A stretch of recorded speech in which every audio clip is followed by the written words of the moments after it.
Bien, estamos con ustedes. Recuerden que estamos en su programa Crimen y Justicia. Temas importantes, temas que laceran en materia familiar. Conocemos a abuelitas dulces, bueno, la mayoría, ¿no? Sí. Siempre cuando nos referimos a la abuelita, al abuelo, siempre los consentidores. son los que consienten, son los que, bueno, hasta pervierten a los nietos, ¿no? Claro. Por decirlo de alguna manera, ¿no? Exacto. Por no decirlo más allá, los consienten. En muchos de los casos sabemos que nietos que salen de esos hogares, pues con algunos problemas de conducta, pero también en el trayecto de la vida nos hemos dado cuenta de que hay abuelitos, abuelos abusadores, abuelas abusadoras, incluso que rayan ya en la conducta criminal. No rayan, sino se encuentran ocasionando un daño.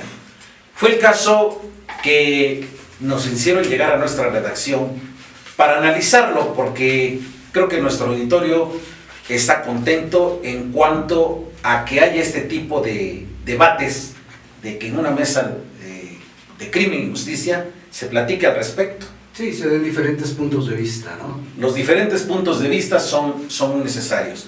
Tuvimos la oportunidad y le agradecemos a nuestro auditorio sobre la opinión de nuestro amigo Hugo. Nuestro amigo Hugo.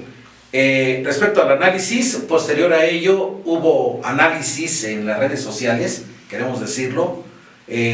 Fue evidente. Este primer programa que le llevamos a usted precisamente era para analizar sobre la conducta de un criminal, de un probable criminal, para hablar con un poquito de mayor propiedad Exacto. legal. En Ixtapaluca sucede de que una anciana de determinada edad, omitimos también el nombre por respeto al anónimo, tiene prácticamente a su cargo, se puede entender, a dos menores, a un niño y a una niña, pero en algún momento decide dejarlas, abandonarlos. ¿Qué pasó con ello? Al parecer uno de ellos escapa, es encontrado y cuando lo remiten a la Procuraduría se dan cuenta que tiene muchas lesiones. La abuelita lo golpeaba, lo maltrataba, no le daba de comer, lo tenía en un lugar ahí pues peor que un prisionero. Sí, y se dan cuenta que también tenía a su cuidado a otro menor. Investigan y pues resulta que ya se había separado de su esposo. El abuelito de los menores no sabía esto y bueno, se hace la investigación y se detiene por las lesiones que le infringe a los menores, ¿no? Los malos tratos y las lesiones. Aquí salta mucho el saber y los medios no lo han dicho. ¿Qué pasa con los papás? ¿Dónde están? Uno como padres no se dan cuenta que llega su hijo con lesiones, que llega con golpes, y bueno, ahorita nos va a decir Hugo, que debe de haber algunos síntomas psicológicos para determinar que un niño está siendo afectado. ¿Y cómo no lo dan, ¿no? Las notas periodísticas que hay al respecto, bueno, pues no hablan de qué pasa con los papás. No, yo creo que no hay seguimiento, sería, ¿no? Hay un seguimiento. Ante una situación delicada, a mí me parece, porque está en juego la vida de los menores, el maltrato de los menores, los tratados internacionales, la reforma a la Constitución, habla de privilegiar al menor, incluso en los juicios de orden familiar. Exacto. Los juicios de alimentos, los juicios de la pérdida de la custodia, ¿no? Para promover que se pierda la custodia, se habla siempre de privilegiar, incluso el bien superior de la niñez, ¿no? Así el nuevo es. Término que se El nuevo, los términos, o sea, son términos muy adornaditos, muy bonitos.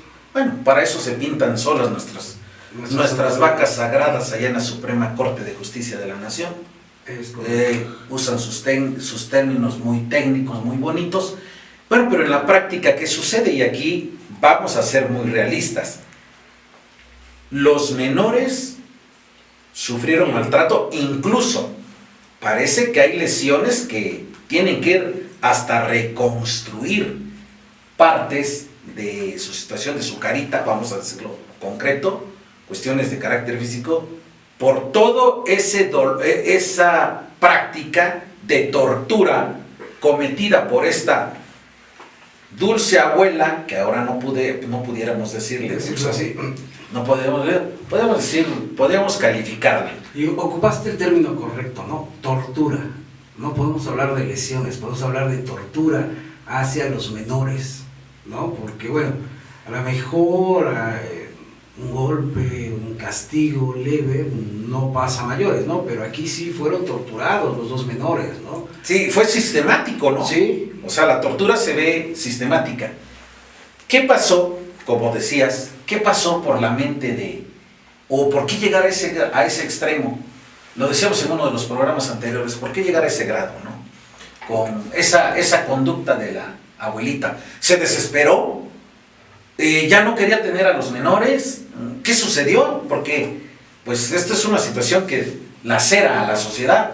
Claro. Hola Humberto, buenas tardes, licenciado Ballesteros, público en general. Sí, el tema de esta abuelita que se ha dado en redes sociales, sadismo, que es un término mal puesto por la gente, porque no es sadismo, sí es un maltrato, como tú lo dijiste, es una tortura, llega porque el ritmo de la vida de la sociedad mexicana ha cambiado. Te lo puedo apostar que los padres de estos menores son padres inmigrantes que están en Estados Unidos y que se quedan a cargo de la abuelita, como muchas madres mexicanas tienen que hacer, ¿no?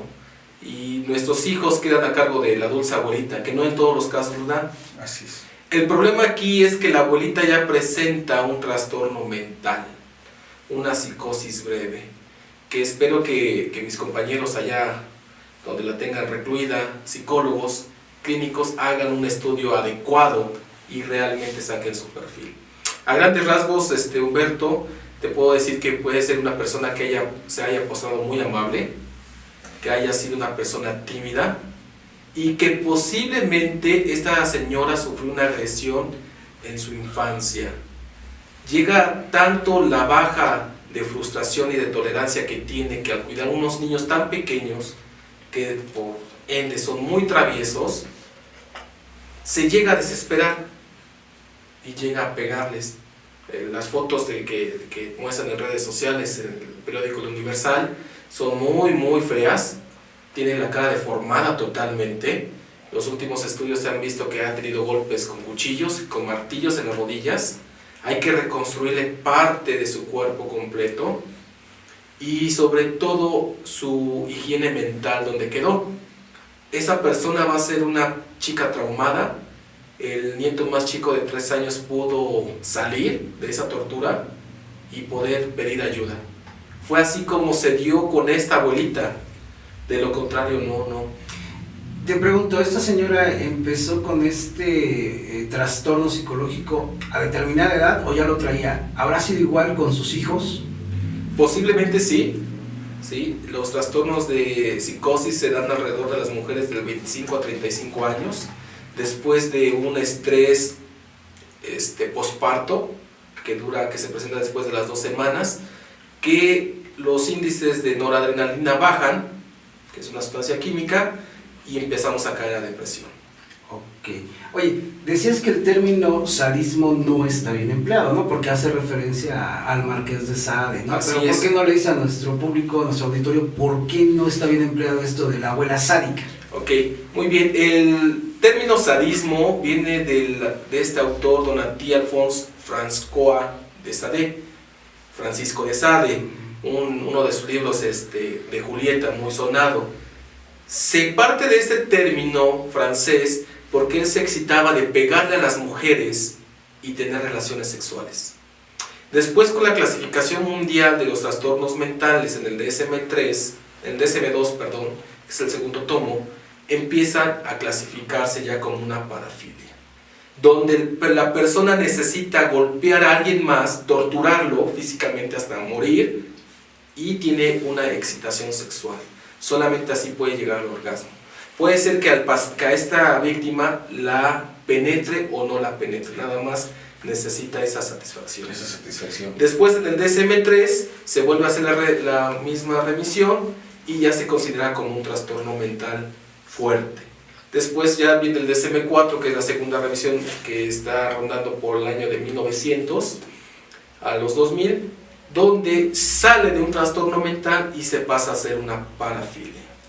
Ahí es donde un autor psicólogo, Eric Fromm, habla de este término ya más específico del sadismo, en donde en la era de la Segunda Guerra Mundial de los nazis, un militar muy famoso que fue Heinrich Himmler, que fue el segundo mando de Hitler, sube al poder con este personaje y se vuelve loco de poder.